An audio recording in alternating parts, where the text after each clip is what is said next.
academic performance and support like no other. The opportunity to shine under primetime lights.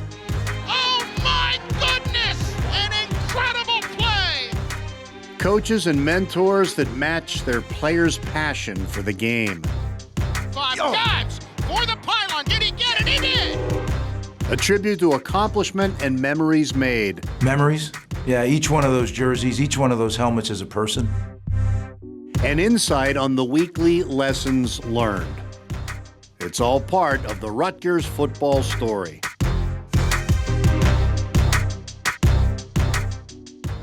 It's just such a great story of a team that's come from the ground and built themselves up. Not only in one football game, he's changed the culture for a college, a university, and a state. You can already sense the change in the attitude around the RU football program. Jubilation in Piscataway. He's done it before. He's built his team to believe. You have to respect Jersey. This campus is in a football frenzy. And now to come back and be a member of the Big Ten Conference, it's incredible. Well, it's Scarlet Fever here in New Jersey. Racing for the biggest moment ever. An example, if you buy into a team, how much it can benefit you. The Scarlet Knights arrived in Columbus as if on a business trip, because they were. Their business was taking on the number 3 team in the country, and they fully believed they would win. Excitement and opportunity thrive in the Big Ten and quite possibly the best division in college football. Baby, I'll see, baby, I'll see. 1, 2, 3.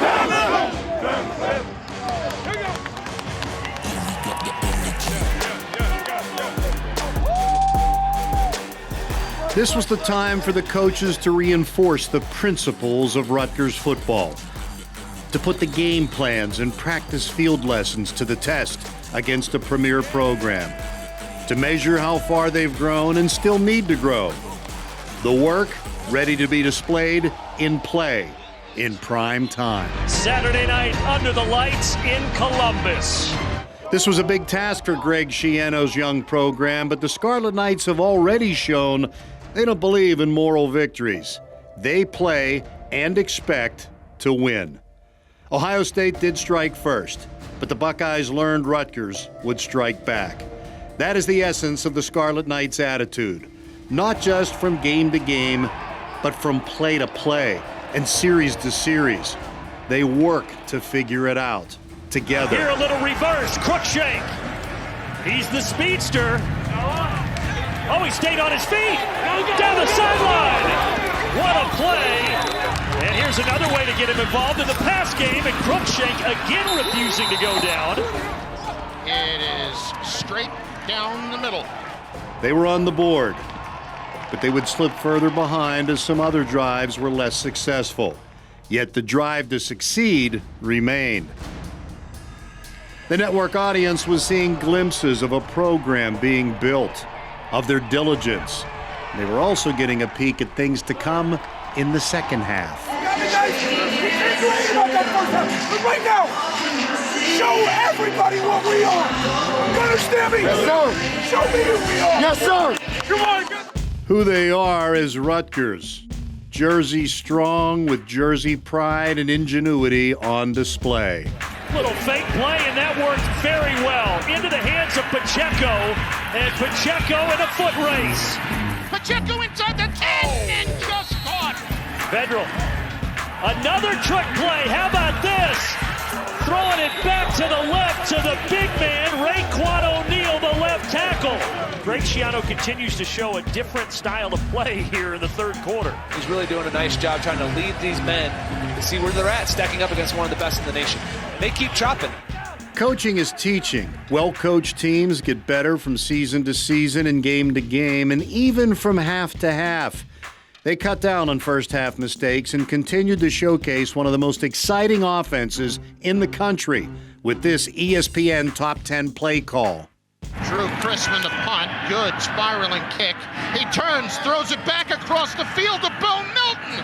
Melton to the 50, cuts back to the 40, across the field, Melton to 30, Melton to the 25-20, Melton to the 10, Melton's gonna score! The second half, Rutgers has pulled every trick out of their bag.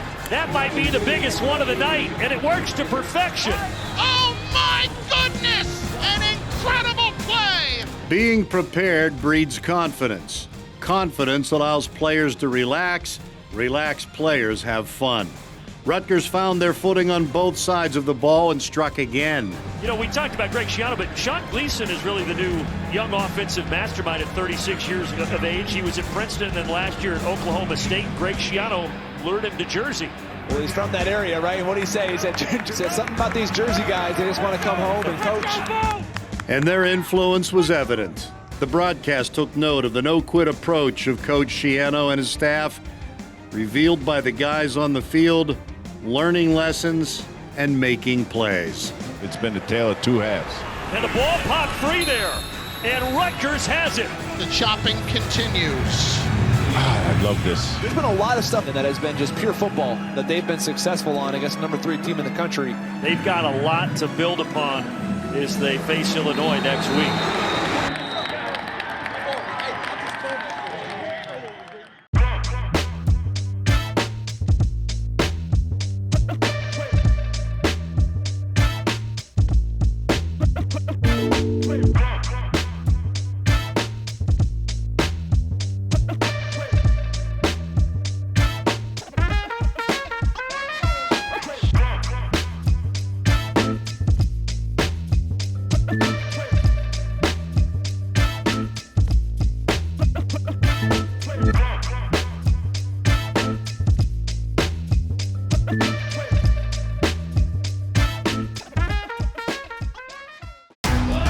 See the team arrival, views from warm-ups, the team tunnel walk, and more every home game this season at SHI Stadium. 3, 1, 2, 3. It's Rutgers football sights and sounds, 1 hour before kickoff each home week.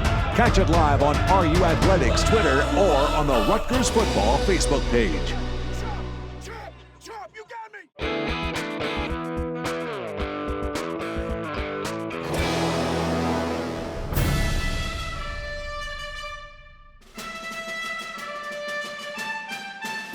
Look at the guys who Coach Schiano has coached and Coach Butler has trained. Some of them are still in the NFL. They put people in the league, and that's the ultimate goal. So when you see that, it's a motivation every day that you want to get there. You got to keep grinding if you want to get there and listen to the coaches. When they've done it that many times, you just listen to them and you trust. Mo Sanu, the McCourty twins, guys like that have been in the NFL for so long simply because they've been so prepared throughout their careers, and they understand that they need to be in tip-top physical condition. I see opportunity. I see that they did it before. I see that guys was able to make it from Rutgers, and I see that means I could do it too. So I always look at them different jerseys, and I see myself that I could be there too. I love seeing it. I mean, you see it everywhere within the building. You see it in the locker room, in the hallway. And if I ever need anything, I could just count on those guys and call them up, and they'll give me the advice whenever I need to. I see it as like a little chip on my shoulder because I just want to have my name out there so everybody know, like, yeah, he did that. And now he got a new name right here. Just him having the resume he does and the players he's put in the league, just makes me trust him even more and just helps us all buy into his plan and his vision for this program. Take in as much as you can, process as much as you can, and store as much as you can. So it makes it a little easier when they're putting guys in the pros that consistently. Memories. Yeah, each one of those jerseys, each one of those helmets is a person. And I remember, the McCourty twins at 16 years old. I remember Tyquan Underwood as a young guy at Notre Dame High School in South Jersey, and now I see him with his wife and his 3 daughters, and he's coaching the wide receivers at his alma mater. Like, that's what I see as I walk down that hallway. And, I'm not a real, what would you call it, nostalgic guy. But I do walk down that hallway alone a lot, either late at night or on my way out to practice, and it's kind of fun, actually, to just kind of take a peek if I afford myself a second to do that.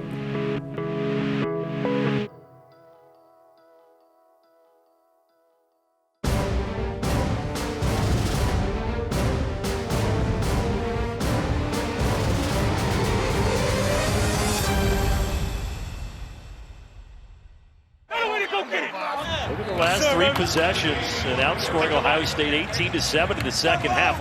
Oh, man.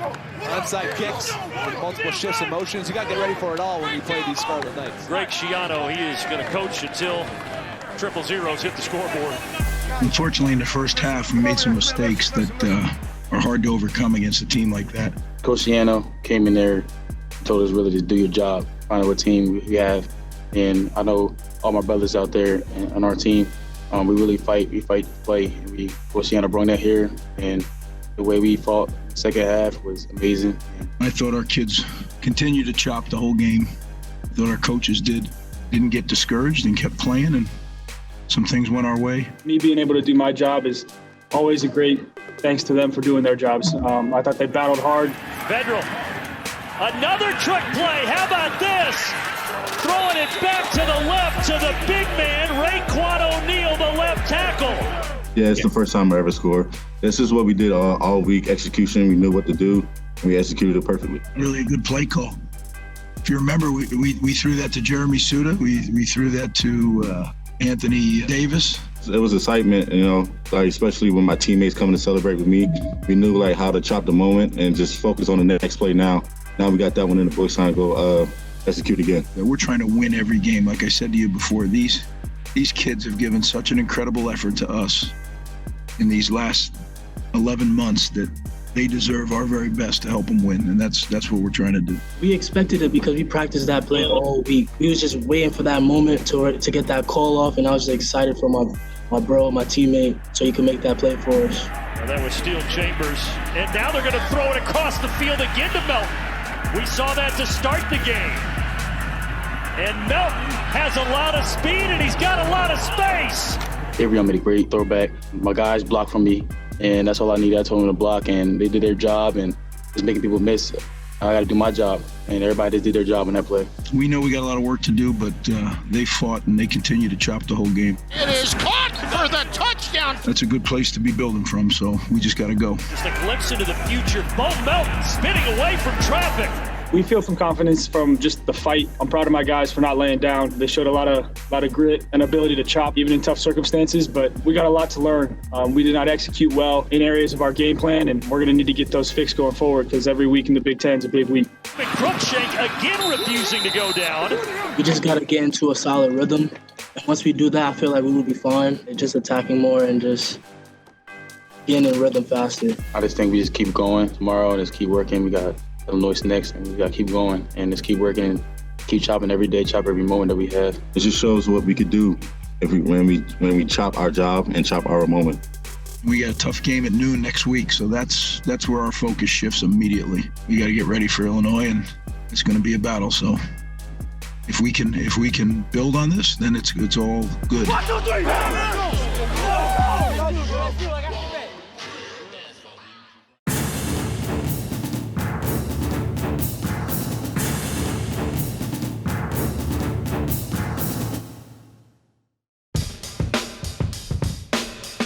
I'm majoring in finance, Rutgers Business School. ITI, information technology, informatics. Sports industry, so I'm doing a bunch of industry classes, labor classes. I'm an HR major with a minor in education, and I'm in the process of applying to grad school here for school counseling. And the reason why I'm an HR major, because my mom back home, she has kind of that position within a business.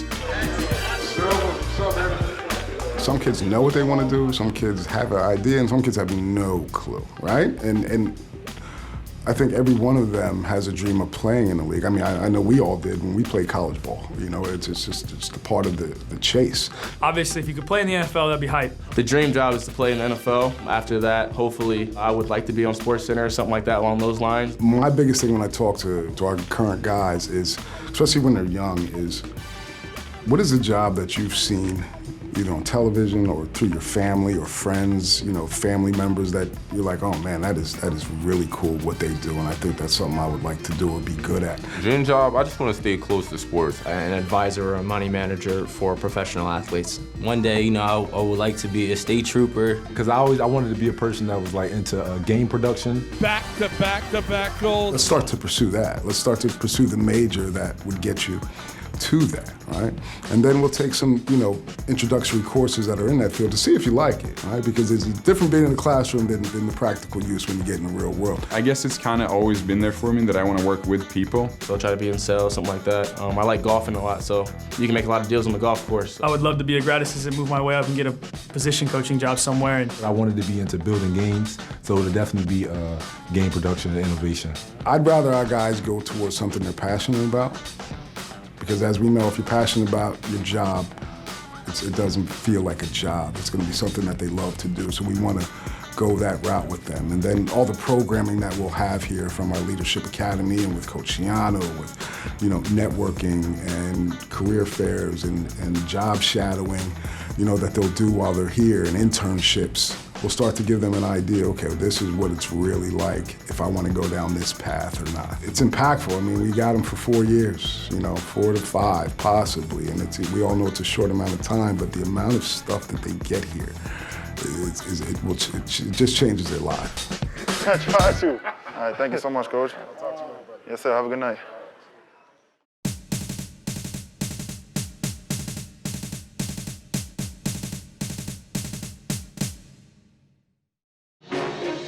My name is Augie Hoffman, and I am the running backs coach here at Rutgers. Ronnie's got it for the Rutgers touchdown! Time to Piscataway for the touchdown! Coach Augie's gonna bring the juice. I think when you see me coaching, you're gonna see a guy that brings a lot of passion to the field. When you love what you do, you don't work a day in your life, and I genuinely feel that that's me. Passion comes through. Hey, get involved now, let's go! Hit it, hit it! There you go! 11R, get out, get out, get out! Coach Hoffman, coming in, didn't really know much about him, but we've been building a relationship ever since we had the little quarantine phase, so. I think eating lunch with the players is a big piece to this puzzle. I mean, it opens up their eyes to a different world in us. I mean, we're not just the guys that are X's and O's guys. Being able to share some of our experiences with them, it's a great stepping stone to build a relationship on. It's been great getting to know him. He's a great guy. He does everything he can to help us out, and he's always there for us. His inner lineman always comes out. 20 practices. Man's got 20 reps. I gotta get on Kuz, man. You got holes in both socks. This is a Big Ten, right? Yeah. Can we get some socks with no holes in them? He said, I got him, Coach, I got him. I'll give you about a quarter and a half, maybe. Mask up, bring it in tight. He was an O-lineman. I love my O-lineman, so therefore, we just gotta keep listening and keep doing what he asks. In the blocking game, he could coach me up better with blocking schemes, hearing, position my hands. Coach Augie's a great coach. The type of player I'm looking for is the most unselfish man on the field. Obviously, there's only one ball and one guy can get it, but our running back room is going to be a room that cares about each other, that understands the goal for the team, and is willing to sacrifice for each other.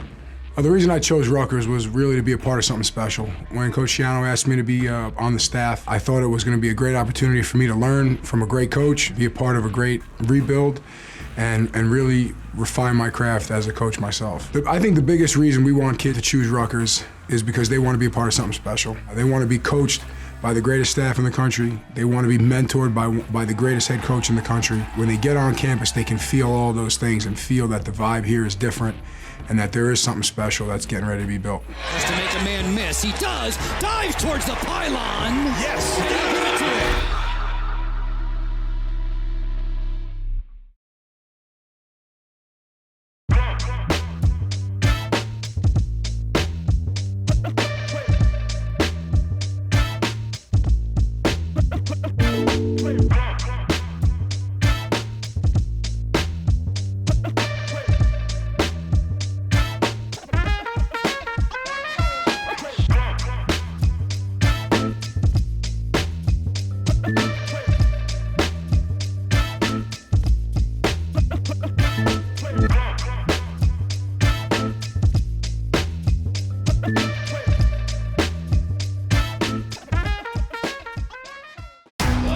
See the team arrival, views from warm-ups, the team tunnel walk, and more.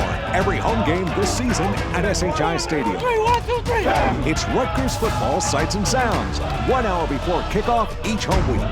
Catch it live on RU Athletics Twitter or on the Rutgers Football Facebook page.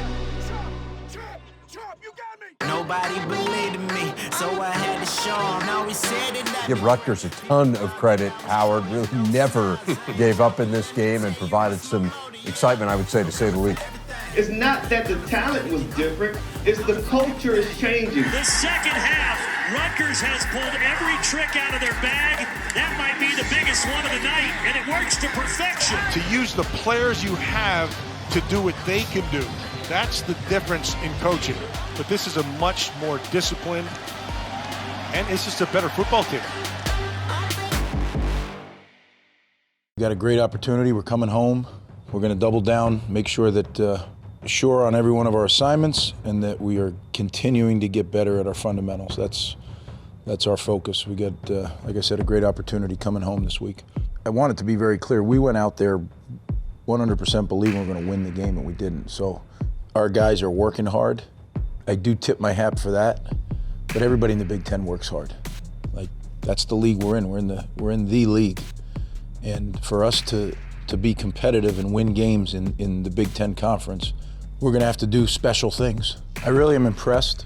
I think that Sean's done a really good job of keeping them all involved.